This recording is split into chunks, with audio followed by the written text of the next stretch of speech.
So after that little journey, we find ourselves in Lower Oak Canyon. So as you've seen, there's not been a lot of water in the creek today. It's pretty late in July, it's almost August. It's a pretty warm day everywhere. It's been dry for quite a while. Not surprising. Now, what's often cool is, and you'll see this firsthand when you peruse the photographs on this trip from other times of year. Often there's quite a bit of water right here, but as we go down the stream, there will be less and less water. The reason there's less water here than elsewhere is that we have this beautiful gravel aquifer. Now this is usually, you usually see this drying of the stream downstream as you, usually early in the rainy season, it'll get drier and drier. Now the strange thing is that as you get deeper into spring and winter, the creek bed actually gets wetter and wetter as you go downstream. So depending on how full the aquifer is, how high the water table, you're either going on seeing a gaining stream or a losing stream. Drew! I had a question.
When you go from thick gravel and sand to bare rock, water comes up to the surface. When you go from more bare rock to thicker gravel and sand, the water disappears back into the subsurface.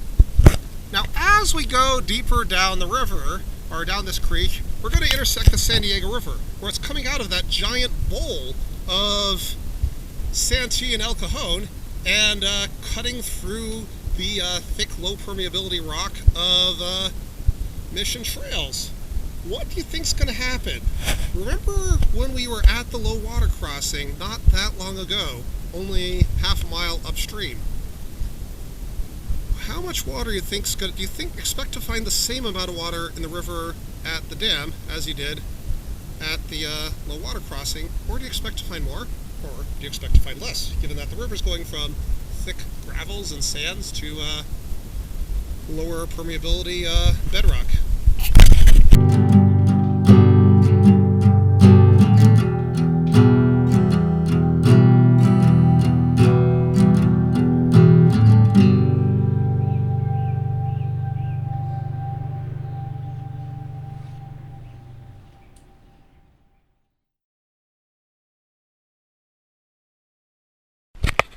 Alright, here we are. We've returned back to the San Diego River.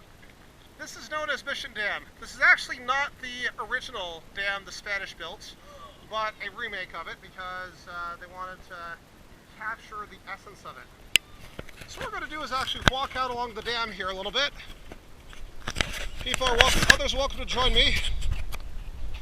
And you can see there's about a 3-foot drop right here. We know the creek's river's pretty sluggish right now, as we saw, but I want you to compare the water flow we saw at the low water crossing against the water flow we're seeing right here at the dam. This will be a little bit of a fun adventure going through here.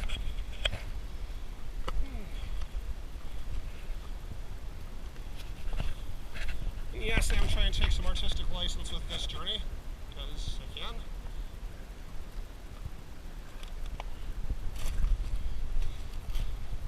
So already you can see substantially more current here than we saw just a half mile up the river. It's not, again, a lot, but it's noticeably more. It doesn't need to be a lot, just needs to be more. And we have a really good place to gauge it right here at the top of the dam.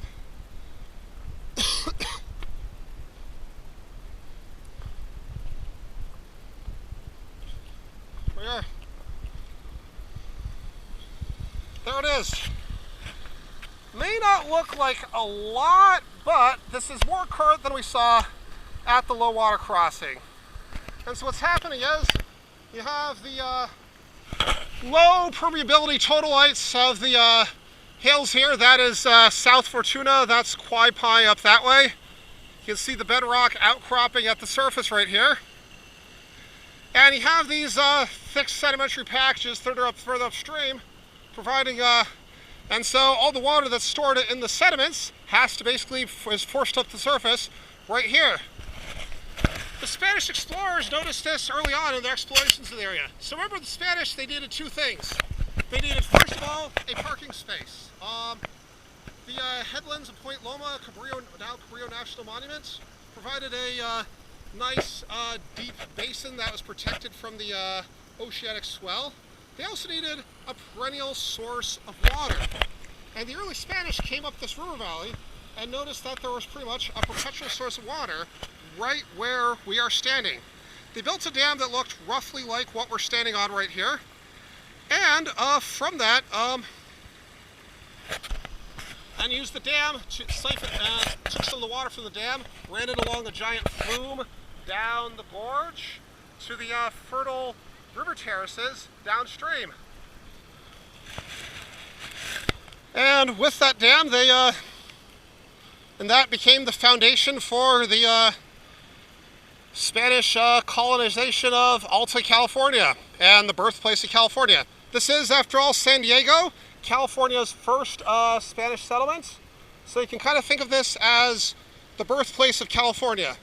And the birthplace of California is where groundwater in alluvial gravels comes up at the surface, because those gravels pinch out where the river crosses into some Cretaceous age intrusive rock.